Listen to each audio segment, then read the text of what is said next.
하나님 아버지 은혜를 감사드립니다. 요한복음 20장의 말씀을 통하여 막달라 마리아에게 나타나신 예수님을 통하여 그 은혜 받는 귀한 장면을 통하여 우리도 모두가 은혜 받을 수 있도록 도와주옵소서. 예수님의 이름으로 기도드렸나이다. 네. 본문은 부활하신 예수님이 막달라 마리아를 만나시는 장면입니다. 제 아들이 돌아간 후에 막달라 마리아는 여전히 무덤 밖에 서서 울고 있다가 천사들과 부활하신 예수님을 만나게 됩니다. 예수님은 마리아에게 어찌하여 울며 누구를 찾느냐고 물으시고 자신이 주님이심을 드러내십니다. 또한 제자들에게 가서 이 사실을 알리라고 말씀하셨습니다. 첫 번째, 서서 울고 있더니. 베드로와 요한이 돌아간 후에도 막달라 마리아는 여전히 무덤 밖에 서서 울고 있다가 부활하신 예수님을 가장 먼저 만나게 됩니다. 마가복음도 예수님을 가장 먼저 만난 사람이 막달라 마리아였다고 기록했습니다. 네. 주님을 걱정하며 안타까운 마음에 울며 서성이던 한 영혼이 가장 먼저 부활하신 주님을 만나는 특권을 누렸던 것입니다. 우리가 주님을 찾으면 주님은 언제나 우리를 만나 주십니다.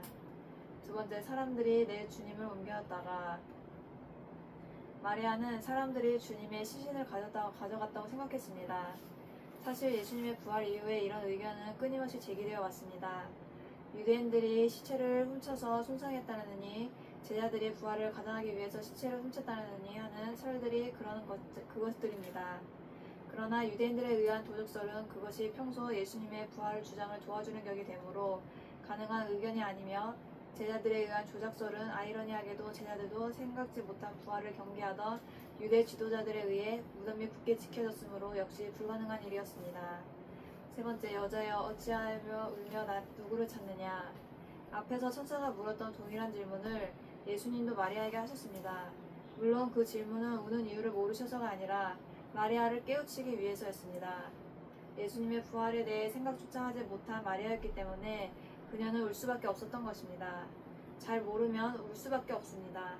이미 주님은 죽음에서 부활하신 승리의 주님이시지만 이 사실을 모르면 슬픔 가운데 있을 수밖에 없는 것입니다. 온전한 지식과 내용이 결여된 신앙은 성도가 누려야 할 마땅한 평안과 기쁨을 빼앗아갑니다. 그 때문에 승리 가운데서도 있으면서도 습할 수밖에 없습니다.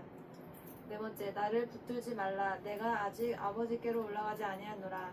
너는 내 형제들에게 가서 이르되. 부활하신 예수님을 만나 반가운 나머지 주님을 붙들었던 마리아에게 자신이 아버지께로 올라가지 않았기 때문에 붙들지 말라는 예수님의 말씀은 언뜻 보면 잘 이해가 되지 않습니다.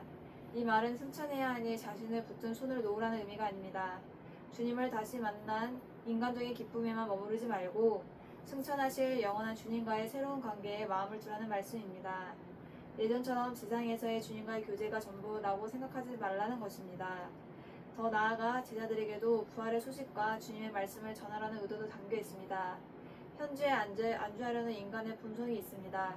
그러나 그리스도인들에게는 계속되어야 할 사명이 있습니다. 결론입니다.